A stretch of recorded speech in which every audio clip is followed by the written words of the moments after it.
tough environment. And I think that humans are like that sometimes. Where I think you might have met brackish people in life where they thrive on And drama. drama. They thrive. I am struggling to get these 20 pounds off. Man, listen, like the be in the gym, but the diet part be so hard because like everything that's like good Ain't good for you. ain't good for you. So, um, we have been back in the gym. So we've been on and off because we have a baby who kind of keeps us up at night. But we've been on and off in the gym.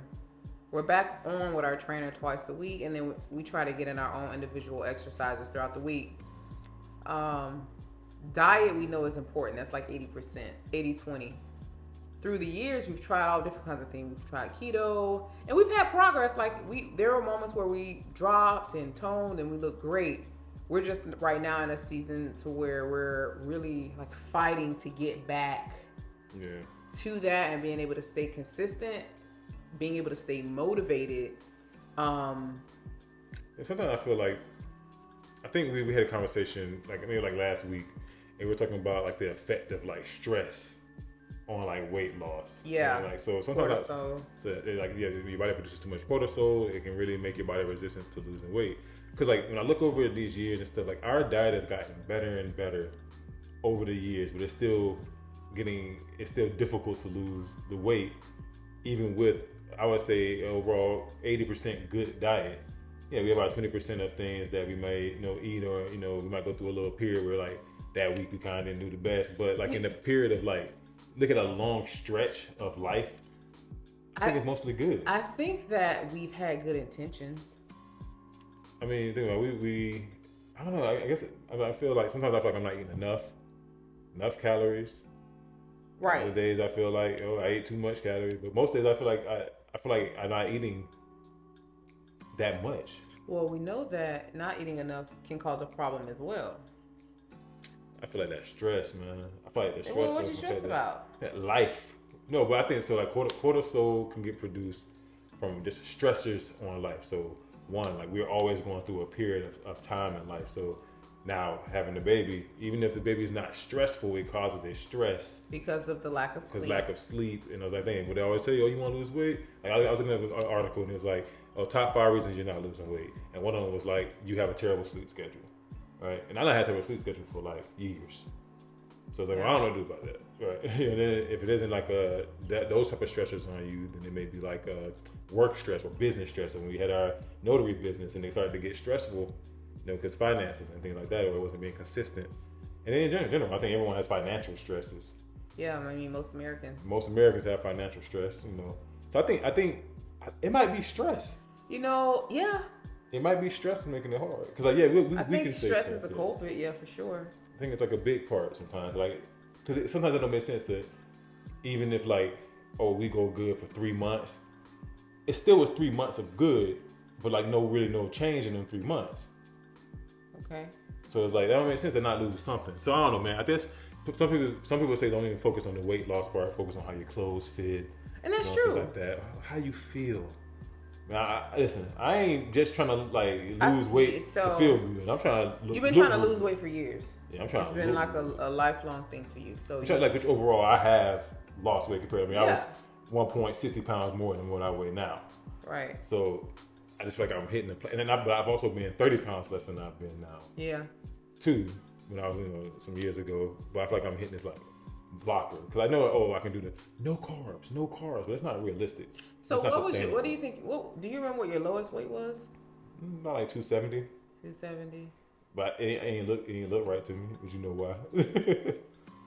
Still ain't look because it good. wasn't toned. Yeah, it's just like weight. Yeah. Kind of like people thought I was looking sick sometimes. People like, you all right? Well, because you're 6'5" and 270. Yeah, that's with my if it's stature. not any kind of like muscle, then yeah, it could look away. Mm-hmm. And so that was 270. Is that a way you want to get back to? I want to be like 250. You want to be 250? I want to be like 250, 240. Right. Like cut. I'm trying to get ready for Creed 4, y'all. I'm trying to get ready for Creed 4. You understand? But I feel like maybe I need to work out more often. Well, so you said stress. So like a lot of times when people don't lose weight, it's stress, depression, any kind of. I feel like it's other issues, which is like So if you just like work out and like go do this, I just is putting a band-aid on the deep thing. Mm-hmm. You know what I'm saying? So I think what we are doing is like focusing on the root of it, which is what is causing the stress, right? It's growing economy, inflation. Just like, yo, everybody around us is talking about inflation. To my eggs. Like, I mean, our trainer, his son, family members, people at church. We're teaching, or we're actually coordinating financial peace at our church for the next 9 weeks. And the people in that now, for class, those who don't know what Financial Peace University is, it's a Dave Ramsey program which takes you through the 7 baby steps for you to become financially free, in a sense. So from paying off your debt to saving up emergency funds to investing and then becoming able to live and give generously. So that's real quick. You're welcome, Dave. Yeah, I'm sure an affiliate for that, right? Right. He don't pay me for that. Anyway. That was free. But anyway, so we can feel the stress in the classroom for those students in there seeking and just wanting to be financially free, and also but realizing that this economy is crazy right now. Yeah. I mean, that was a big part of why Lee and I wanted to, or we're thinking about moving out of the country soon, was because of this. But we do feel like maybe not right now is the season for us to move, but it is definitely something that we are always thinking about. But I think us getting to the root of it is going to be the thing. Sometimes I feel like the only way to win a game is not to play it.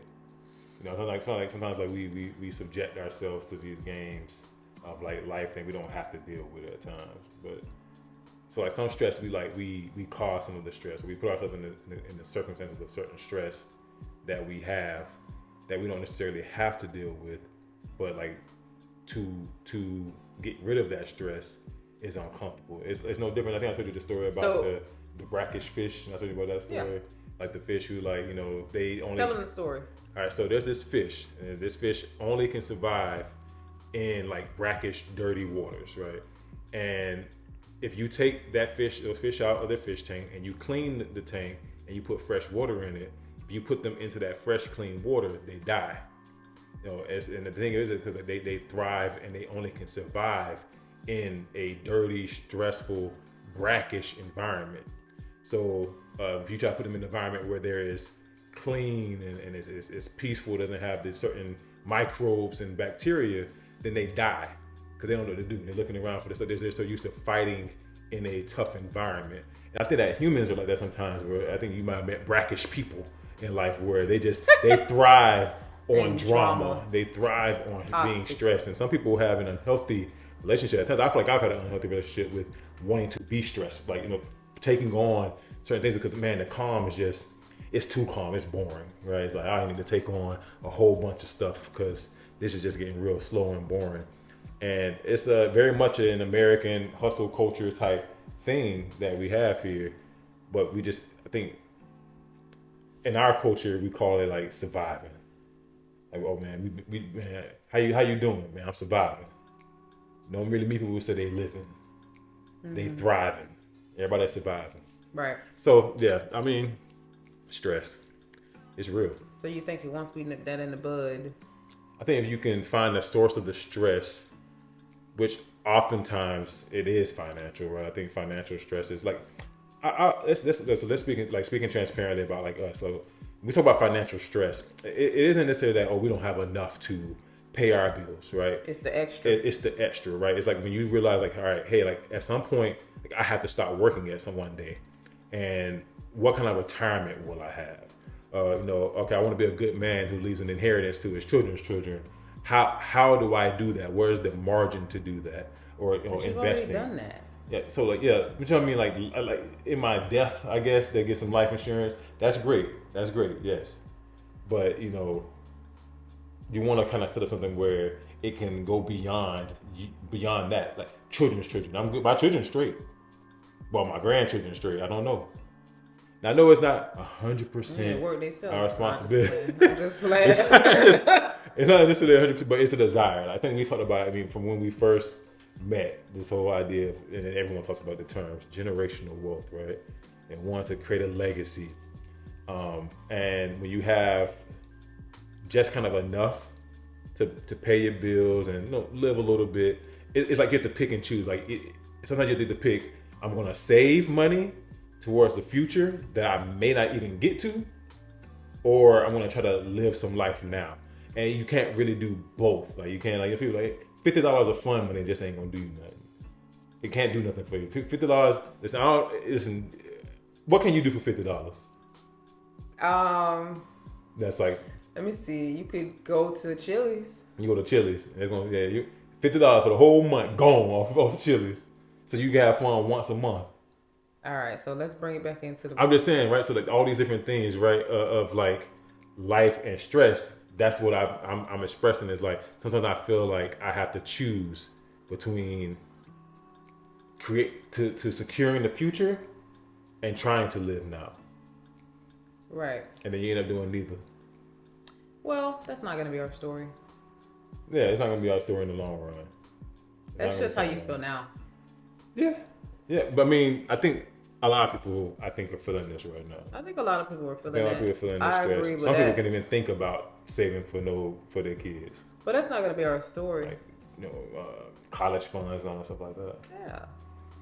I mean, they better go to a community college, do work, study, and work their way on up. That's going to teach them some grit, some responsibility. Yeah. I mean, I think you have to get creative in what you pass down to your kids. I mean, if you can't pass down money, you got to pass down something. It was one couple, this famous couple. I forget who it was. I just read it, and they said that they're not leaving their kids any of their wealth when they die because they want them to know hard work. And I respect that. Yeah, I mean, I respect that to an extent. I think that I would more, in a sense, like maybe release that wealth to them at a later life, like maybe like in their 30s. You want to set them up, but you don't want to like cripple them completely. Yeah, like I don't want to give it to you. You like, oh, you 18 and you making millions. You ain't got to figure nothing out. Like, yeah, you might have had to do all this and that. You can set up a trust to have certain conditions in which a certain amount will get released once that is, so some people may say once you get your bachelor's degree, then I will release X amount of money. Or once you get, some people have that kind of type of conditions in their trust. I think I would do that.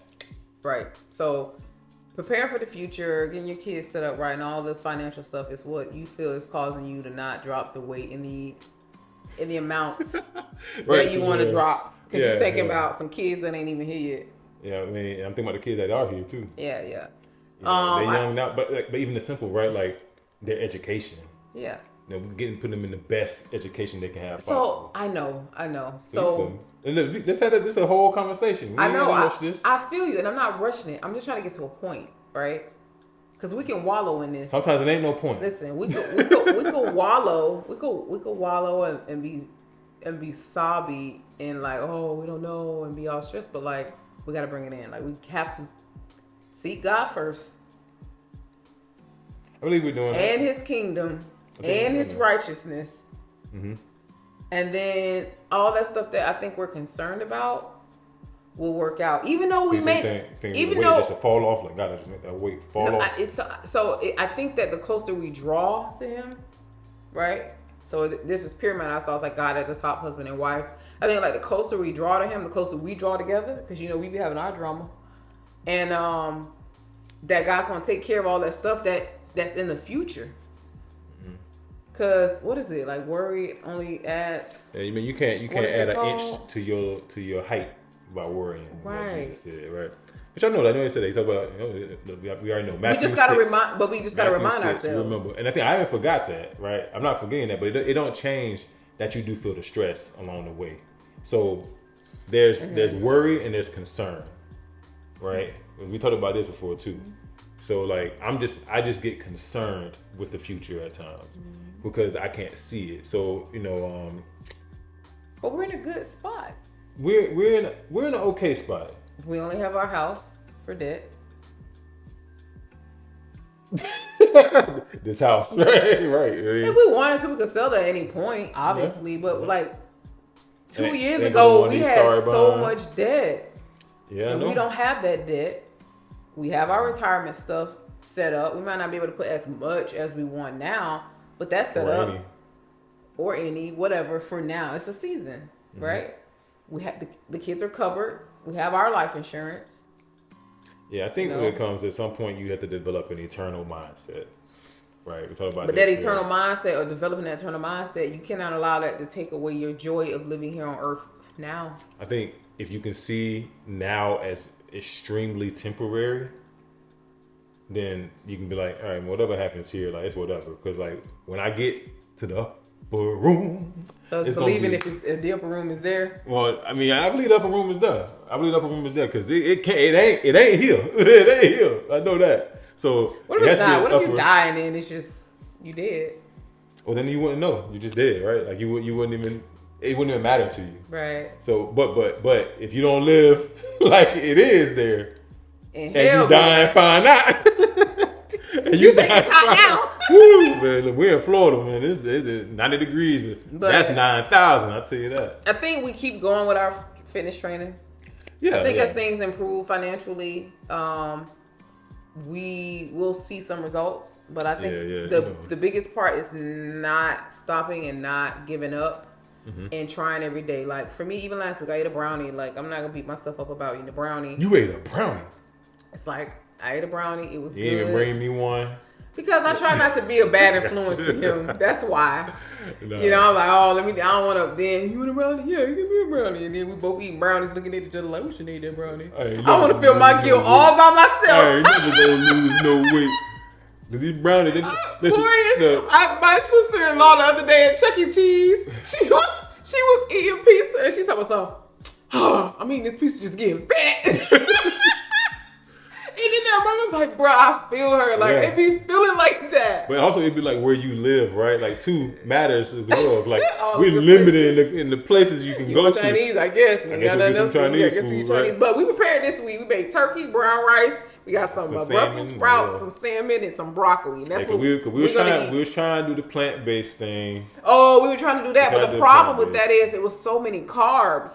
And I feel like I wasn't doing. I feel like it was doing the opposite. I feel like I feel like the carbs was making us gain weight. I don't know if we were doing it wrong. We did our research, but we found that doing the whole food plant-based diet for us was making us gain weight. But one thing I will say, making me gain weight. It did teach me that it helped with the bloating though. Yeah, that and also that we as a people, we might eat too much of meat. Or I think we eat too much. Too much. I think our system needs time to rest from meat. Yeah. Before we introduced meat, so we reintroduced turkey. But we did still give up dairy. Salmon. So. And we still don't do dairy because of our baby. Yeah.